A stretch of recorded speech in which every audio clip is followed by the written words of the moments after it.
Hey Eurovision fans, this is Tom coming to you from Shanghai and I'm back for another Eurovision reaction video. Lithuania has decided and they're going to be sending the Roop to Rotterdam.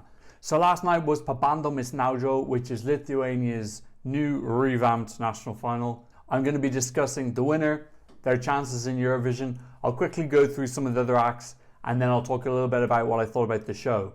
So let's kiki. This song actually became my number one. Roop was my original number one. I downloaded the audio version and it kind of sounds like an elephant walking through glue. It's very slow, it's very plodding.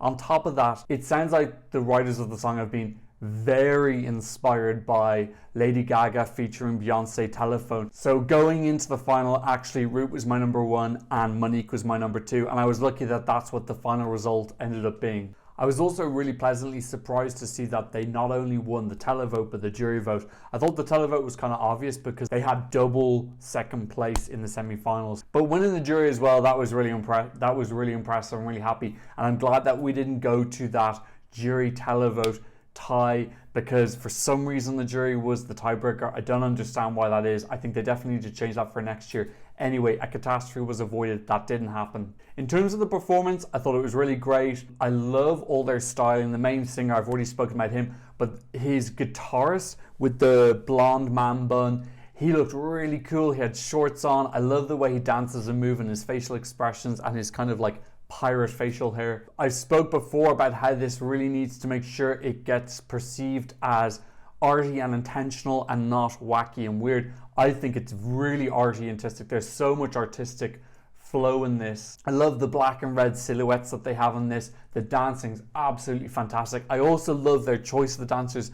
There's the girl who looks quite dancing, but they've also got this quite like normal looking guy as well. I really love that. I love the dance moves. There's something about them that's so natural and uninhibited. They had lots of split screens with the dancers and the guitars again, which looked really slick.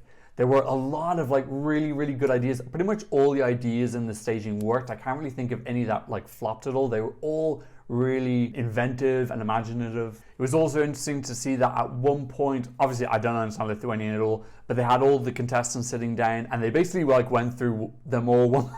It was a little bit humiliating. They kind of went through every contestant one by one and got the audience to cheer for how much they liked them. I don't know if that was the intention of it, but unintentionally the crowd were kind of like cheering for who they liked, and the Roop got by far the biggest cheer. It was a little bit confusing because I believe the Roop is the three of them, but the main singer was sitting on his own and he collected the award on his own. I'm not sure what the dynamic is there with the group. I'm super excited about this song. I said in my national final preview, I've never had a Lithuanian song in my top 10 before. It's really nice for me to get behind them. I really do want to get behind Lithuania. I always want to like everyone's song. It's nice for me to be in a position where I'm really supporting them this year. I really loved Aieva, but I didn't really enjoy that song, so I wasn't 100% behind it. I'm really behind the Roop this year and so I'm wishing them success. So how do I think this will do at Eurovision? Look, if it was any other year, I would say this is an absolute shoo-in for qualification. I still think its qualification chances are extremely high. This first semi-final is extremely difficult. There's lots of big hitters in it, and that's not a guarantee that all the big hitters are going to produce something decent, but historically their pattern is that they do send something of decent quality. We've just seen Norway are sending something good. Sweden isn't looking like such a definite this year, but they do tend to pull at least one good song out of the bag. They've got Ireland in the televote.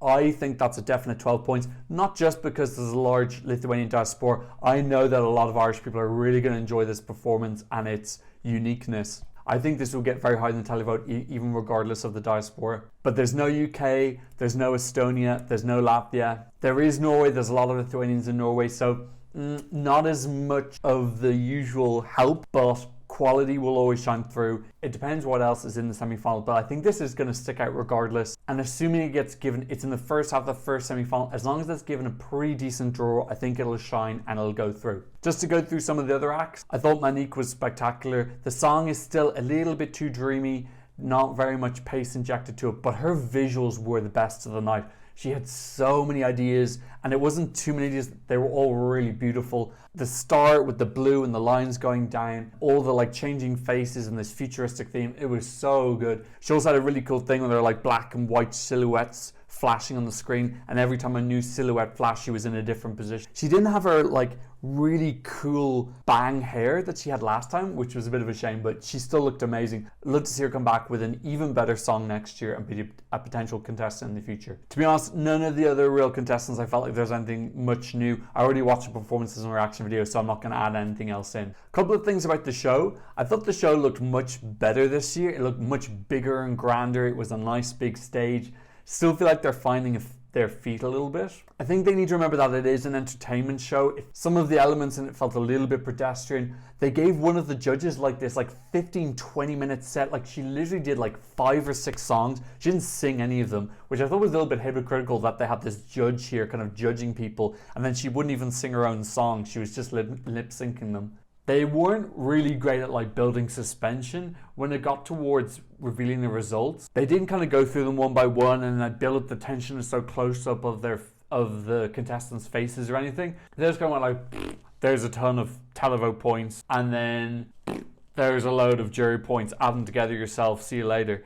It wasn't like enough tension build up. I don't think that's really the hardest thing to do. Basically, if you can't come up with your own ideas how to build tension, just copy the Eurovision format itself. And in previous years, I've seen them announce them one by one, so I don't know why they decided to go for this kind of plopping them on the screen. But yeah, the stage looked bigger. It looked more prime time. The postcards were really super cool and already really well produced. Another thing, Samanta Tina performed. Now, I thought that was a little bit interesting because Samanta Tina is actually in semi-final number 2. So I kind of love it, but I think it's a little bit of a cocky move. I think Samanta Tina is already thinking forward to the final. I think she's pretty confident that she's going to qualify, and she's already thinking about Lithuania's votes for the final.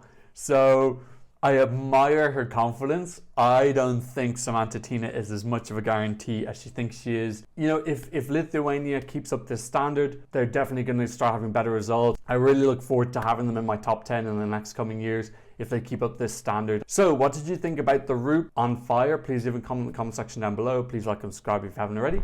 And thanks so much for watching. Hope to see you in another Eurovision reaction video very soon. Goodbye.